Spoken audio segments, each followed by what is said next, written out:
ನಾಡಿನ ಸಮಸ್ತ ಜನತೆಗೆ, ವಿಶೇಷವಾಗಿ ಕಲ್ಪತರು ನಾಡು ತುಮಕೂರು ಜಿಲ್ಲೆಯ ಜನತೆಗೆ ನಮಸ್ಕಾರಗಳು.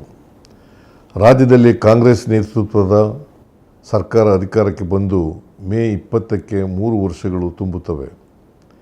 ಈ ನೆನಪಿಗಾಗಿ ರಾಜ್ಯ ಸರ್ಕಾರ ಕಳೆದ 3 ವರ್ಷಗಳಲ್ಲಿ ರಾಜ್ಯದಲ್ಲಿ ಆಗಿರುವ ಅಭಿವೃದ್ಧಿ ಕೆಲಸಗಳನ್ನು ಜನತೆಗೆ ಸಮರ್ಪಣೆ ಮಾಡುವ ವಿಶೇಷ ಕಾರ್ಯಕ್ರಮವನ್ನು ತುಮಕೂರಿನಲ್ಲಿ ಮೇ 19ರಂದು ಹಮ್ಮಿಕೊಂಡಿರುವುದು ಅತ್ಯಂತ ಸಂತೋಷದ ವಿಷಯ.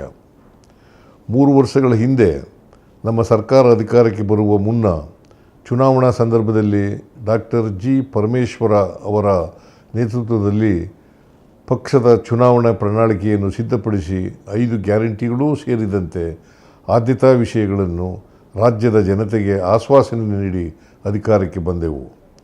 1 ವರ್ಷದ ಒಳಗೆ ಎಲ್ಲ 5 ಗ್ಯಾರಂಟಿಗಳನ್ನು ಸಮರ್ಪಕವಾಗಿ ಅನುಷ್ಠಾನಗೊಳಿಸಿದೆವು. ಗ್ಯಾರಂಟಿಗಳಿಂದ ಅಭಿವೃದ್ಧಿ ಕುಂಠಿತವಾಗುತ್ತದೆ ಎಂಬ ಆರೋಪವನ್ನು ಸುಳ್ಳು ಮಾಡಿ ರಾಜ್ಯವನ್ನು ಸರ್ವಾಂಗೀಣ ಅಭಿವೃದ್ಧಿಯ ಪಥದತ್ತ ಕೊಂಡೊಯ್ಯಲಾಗಿದೆ. ಈ ಮೂಲಕ ನಾವು ನುಡಿದಂತೆ ನಡೆದಿದ್ದೇವೆ. ನಮ್ಮ ಸರ್ಕಾರ ಕೊಟ್ಟ ಮಾತನ್ನು ಉಳಿಸಿಕೊಂಡಿದೆ.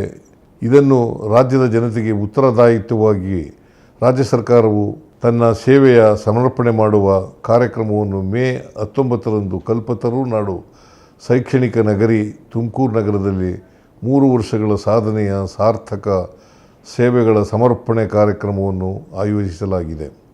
ಅಂದು ಬಹುಮುಖ್ಯವಾಗಿ ಕಂದಾಯ ಇಲಾಖೆಯಲ್ಲಿ ಆಗಿರುವ ಅಭೂತಪೂರ್ವ ಆದ್ಯತಾ ಕಾರ್ಯಕ್ರಮಗಳಾದ ಇ-ಪೌತಿ, ದರಖಾಸ್ತು ಪೋಡಿ, ಹೊಸ ಕಂದಾಯ ಗ್ರಾಮಗಳ ಫಲಾನುಭವಿಗಳಿಗೆ ಹಾಗೂ ಪಿಂಚಣಿ ಯೋಜನೆಗಳು ಸೇರಿದಂತೆ ಸುಮಾರು 1.40 ಲಕ್ಷ ಫಲಾನುಭವಿಗಳಿಗೆ ಹಕ್ಕುಪತ್ರ ವಿತರಿಸಲಿದ್ದೇವೆ.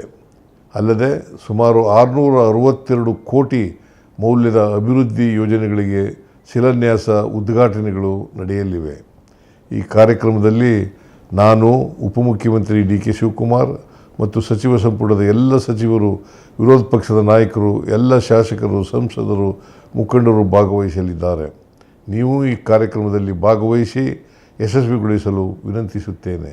ಜೈ ಹಿಂದ್, ಜೈ ಕರ್ನಾಟಕ.